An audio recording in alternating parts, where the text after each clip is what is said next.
कालू कौवे ने गोरी कवि के साथ शादी कर ली, लेकिन गोरी को बाद में पता चला कि कालू कौवा बेरोजगार है, वो कोई काम नहीं करता।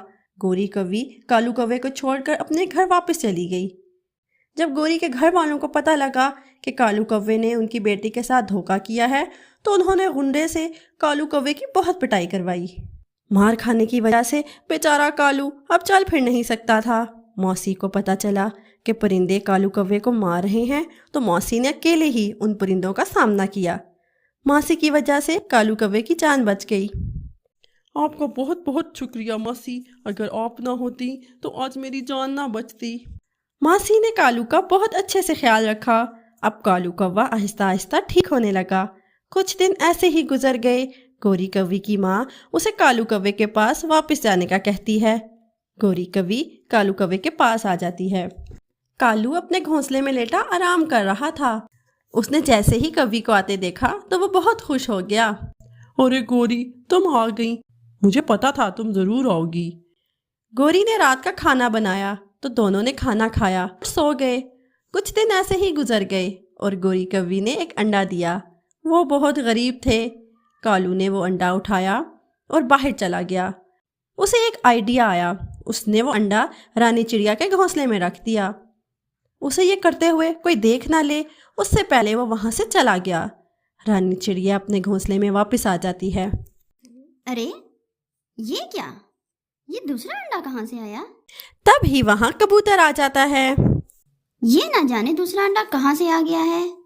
बंटी कबूतर भी हैरत में पड़ जाता है। चलो कोई बात नहीं, हम इस अंडे का भी ख्याल रखेंगे। हाँ ये तो है, एक चले धो। दिन गुजरते गए और एक दिन रानी के पास जो अंडे थे उसमें से दो प्यारे प्यारे बच्चे बाहर आए। एक बच्चा तो रानी चिड़िया जैसा था और दूसरे का रंग बहुत काला था। पर रानी चिड़िया दोनों में कोई फर्क नहीं करती, उसके लिए दोनों बच्चे ही बराबर थे। पूरे जंगल में ये बात फैल गई कि रानी चिड़िया का एक बच्चा गोरा और दूसरा काला है। सारे परिंदे इसके बच्चे को देखने लगे। अरे ये क्या रानी चिड़िया, तुम्हारा एक बच्चा गोरा और दूसरा इतना काला। हमारा ऐसा बच्चा होता तो उसे अंडे से बाहर आते ही मार देते। पास के दरख्त पर मौसी बैठी ये सब कुछ देख और सुन रही थी और उसे रानी चिड़िया पर रहम आ गया। वो रानी चिड़िया के पास आ गई। मौसी ने सब परिंदों को डांटा। क्या तुम सब पागल हो गए हो? अगर उसका एक बच्चा काला है तो क्या हुआ? माँ के लिए तो सब बच्चे पे और अनमोल होते हैं। तुम्हें कोई हक नहीं है कि किसी के भी बारे में कुछ भी बोलो। तुम सब अभी के अभी यहाँ से चले जाओ, नहीं तो मुझसे बुरा कोई नहीं होगा। आहिस्ता आहिस्ता वक्त गुजरने लगा।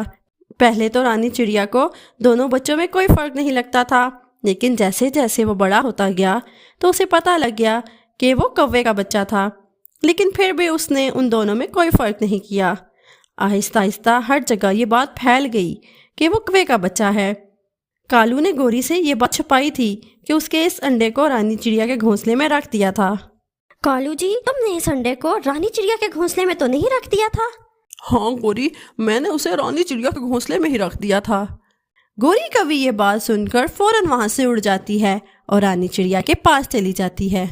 अरे ओ रानी चिड़िया, ये जो बच्चा तुम्हारे पास है ये मेरा है। तुम ऐसे आकर ये कैसे कह सकती हो? तुम्हारे पास क्या सबूत है कि ये तुम्हारा बच्चा है?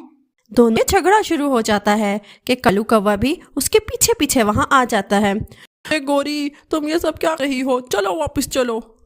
नहीं, मैं नहीं जाऊंगी। मैं अपने बेटे को यहाँ से लिए बगैर कहीं नहीं जाऊंगी। कालू, तुम सारी बात बताओ इसे। कालू कौवा सारी सच्चाई रानी चिड़िया को बता देता है। ये सारी बात चील राजा के कानों तक पहुंच जाती है। वो सबको अपने दरबार में बुला लेते हैं। राजा जी ने दोनों को अपनी अपनी बात कहने का मौका दिया और आखिर में अपना फैसला सुनाया। गोरी, तुमने कालू को मजबूर किया इस अंडे को फेंकने के लिए। ये तो अच्छा हुआ कालू ने इसे चिड़िया के घोंसले में रख दिया। रानी चिड़िया ने इसे पाल कर बड़ा किया। माँ बच्चे को पाल कर बड़ा करती और इसका ख्याल रखती है, जो कि रानी चिड़िया ने किया है। इसलिए ये बच्चा रानी चिड़िया के पास ही रहेगा।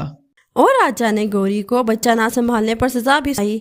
तो दोस्तों, कैसी लगी हमारी कहानी? हमें ज़रूर बताइएगा और इसे अपने दोस्तों के साथ ज़रूर शेयर करना।